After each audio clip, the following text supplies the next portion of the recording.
Hello and welcome back to another edition of Viper Bites. And this week we are going to talk about the latest signing for the Los Angeles Rams, and that is Allen Robinson getting that 3-year, $46.5 million contract, which works out to about 15.5 per, which also works out to about $2.5 million less per season than what Christian Kirk got from the Jacksonville Jaguars. But hey, little housekeeping here before we dive right in. Hit that like button down below. Make sure to rate and review us on Apple, Spotify, Stitcher, whatever podcasting platform you're listening to us on. Make sure to give us a good old 5-star review. Greatly appreciated that. Now, hey, let's talk about Allen Robinson and the history of Allen Robinson.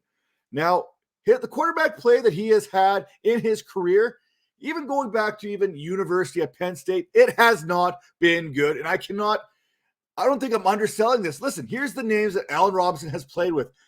Matt McGloin, Christian Hackenberg, Blake Bortles, Mitchell Trubisky, Nick Foles, Andy Dalton, and a rookie Justin Fields. It's not hard to imagine that Mitchell Trubisky may have been the best of that bunch. And when we're looking at fantasy, really only Blake Bortles and Mitchell Trubisky had any kind of fantasy relevancy on Allen Robinson in his career so far. Now, he has Matthew Stafford throwing him the ball. Matthew Stafford is a guy who's like, I've made Calvin Johnson one of the top receivers in the game. I've helped make Cooper Kupp one of the best wide receivers in the game. By the way, Allen Robinson is not going to dip into Cooper Kupp's production in any way, shape, or form. We'll get into that here in just a second. But, Robinson, he could be poised for a big season, a rejuvenation of his career of sorts, much like what we've seen Odell Beckham Jr. here in the postseason for the Rams.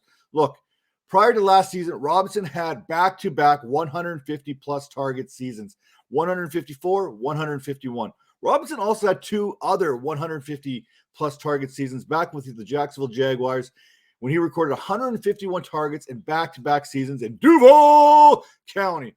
Now, we look at this 2017. Oh, you could argue that was probably not the best season, basically because he missed all of but one game that year for the Jaguars. But hey, 2015, 2016, good years in Duval County there. He actually recorded his first 1,000-yard season there, which he would not do again until 2019 with the Chicago Bears, and then again in 2020 with the Bears.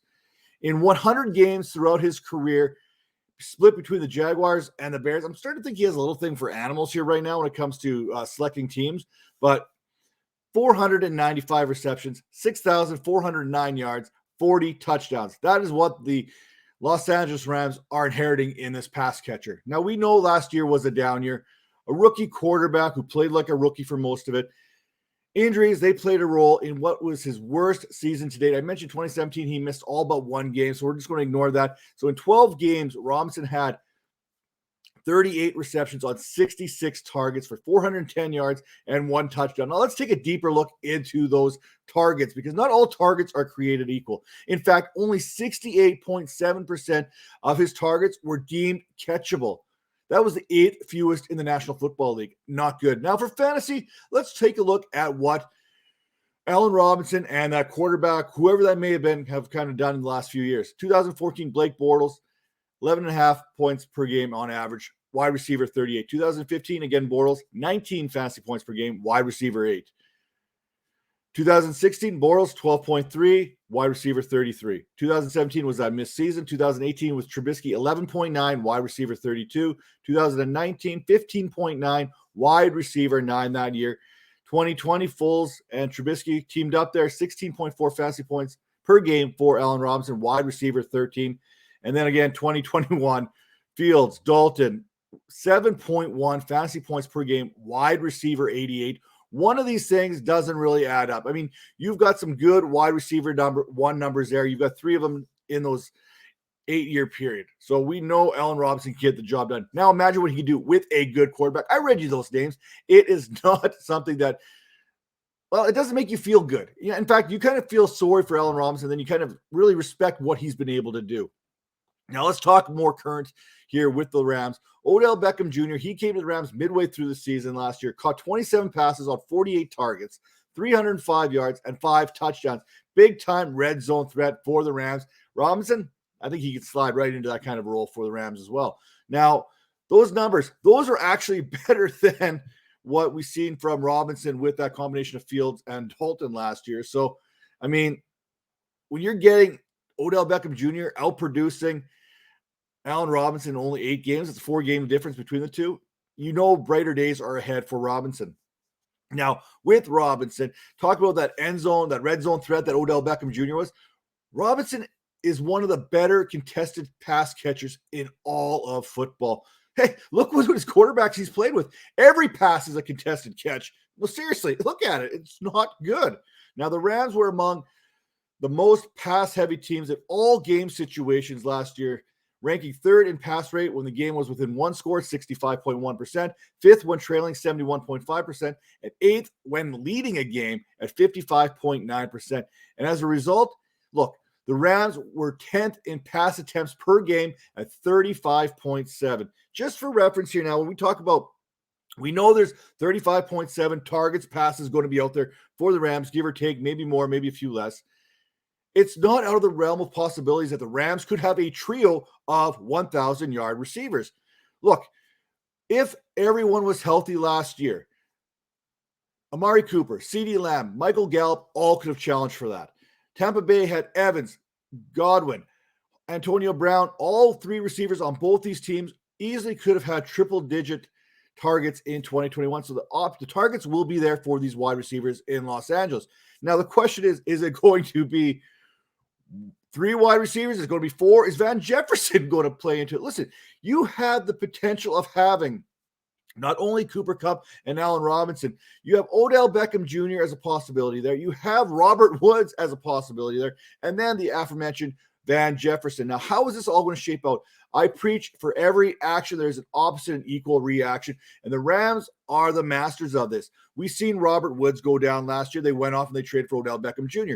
Then we've seen Odell Beckham Jr. tear his ACL in the Super Bowl, which I think really triggered this move to get Allen Robinson via free agency.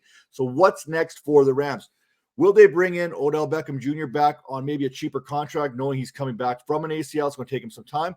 Or is Robert Woods going to be that guy, knowing that he should be ready for training camp? Or will Robert Woods, as the rumor mill is cranking out right now, be on the trading block? Teams are already kicking the tires on the Rams to see what the availability is for Robert Woods. Could you imagine this is video game-esque type receiving core that the Rams could potentially have heading into the 2022 season? But guess what? When you look at 1,000-yard trios in the National Football League, it has been done 5 times. Most recently in 2008, when the trio of Larry Fitzgerald, Anquan Boldin, and Steve Breaston accomplished the feat for the Arizona Cardinals. Prior to that, 2004, Marvin Harrison, Reggie Wayne, Brandon Stokely. 1995, you had Eric Metcalf, Terrence Mathis, and Burt Emanuel for the Atlanta Falcons. In 1989, Art Monk, Ricky Sanders, Gary Clark for the Washington then Redskins franchise. And in 1980, the San Diego Chargers, led by Kellen Winslow, John Jefferson, and Charlie Joyner, all finished with 1,000-yard received pass catchers. So it can be done. And I would argue that Kupp and Allen Robinson, and either one, Robert Woods and Odell Beckham Jr., may be more talented a trio than what we have seen in the past. I mean, there's some good duos there.